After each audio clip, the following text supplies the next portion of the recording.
Welcome to the Road to Superman, where every video will be a new installment leading up to the new Superman movie as we revisit the classics and show how to build them in LEGO minifigure form.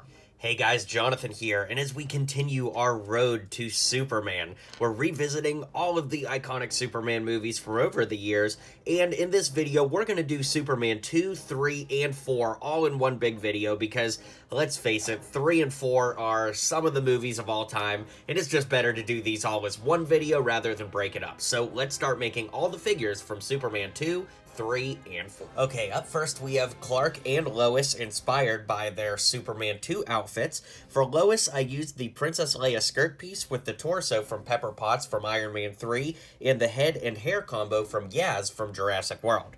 For Clark, he's a little more simple with the flat black hair. The face comes from Egon from the Ghostbusters, the torso comes from Mike from Stranger Things, and black legs tie the outfit together.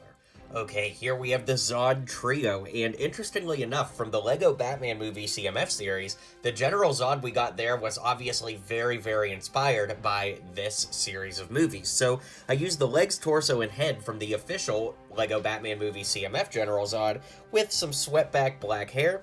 Then, of course, for the other members of the trio, for Non, I went ahead and used the torso from the old school Luke Skywalker. Actually, that's the torso used on both figures.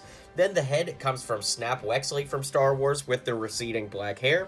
And for Ursa, I went ahead and used the head from Quora from Tron Legacy, although I think there's a lot of heads you could use. Let me know in the comments what you would use. And just kind of this regular black hair that's longer and swept to the side.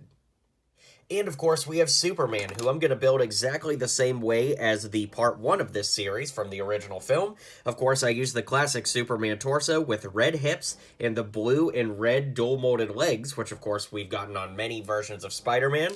The cape is the more modern rubber cape. I'm personally a bigger fan of the paper capes, but in this one specific instance, for this one specific Superman, I do think it works really well for Christopher Reeve. Then, of course, I used the classic head and hair from the first Superman, because I really think it captures that look perfectly. As we move into Superman 3, of course, we have to make evil Superman. So, to make him look a little bit darker, there's not really a lot of options, right? Because if we start using, like, the Man of Steel torsos, those look too futuristic. So, to keep it classic, I used the same Superman torso and even these regular blue legs, because if I use the bright red ones, they clash too much, but switching out the hips for dark red and using one of the Royal Guard capes that has a darker red on the inside really helps the suit look a little darker like we see it in the movie. Then, of course, I actually used this head from the Mandarin so the eyes are a little more sunken in, and the Superman curl hairpiece really helps sell the dark, evil Superman variant here. Then to build a couple side characters, for Ross Webster, I just used the torso from Max Schreck, which has come in other sets too, but for us superhero fans, you might have gotten that one in the Batman Shadow Box. The head is from Doctor Strange with flat brown hair.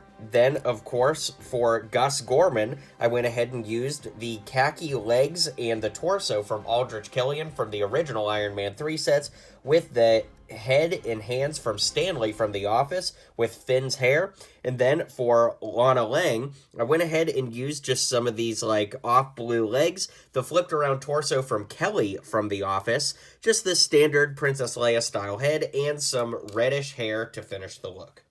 And finally, as our sole representative of Superman 4, we have Nuclear Man. Now, I did use the eraser method on the Strong Man from the CMF series so that we can get the yellow and black dual-molded legs without printing on them. And then, of course, I put a black hip piece there with the torso from Power Man, Luke Cage from Ultimate Spider-Man, with some bare arms, the black handcuff trick where you take handcuffs and you cut the chain off so that you can use them as gauntlets. I've got the short style black cape from one of the Mandalorians from the 2020 Battle Pack with some long blonde hair and the face from Luke Skywalker as we round out this multi-movie showcase. Alright guys, let me know what you thought of this video in the comments down below. Be sure to hit like and subscribe so you don't miss the Road to Superman series as well as all the other superhero videos on the channel every week. I'll see you on the next one, and until next time, build on.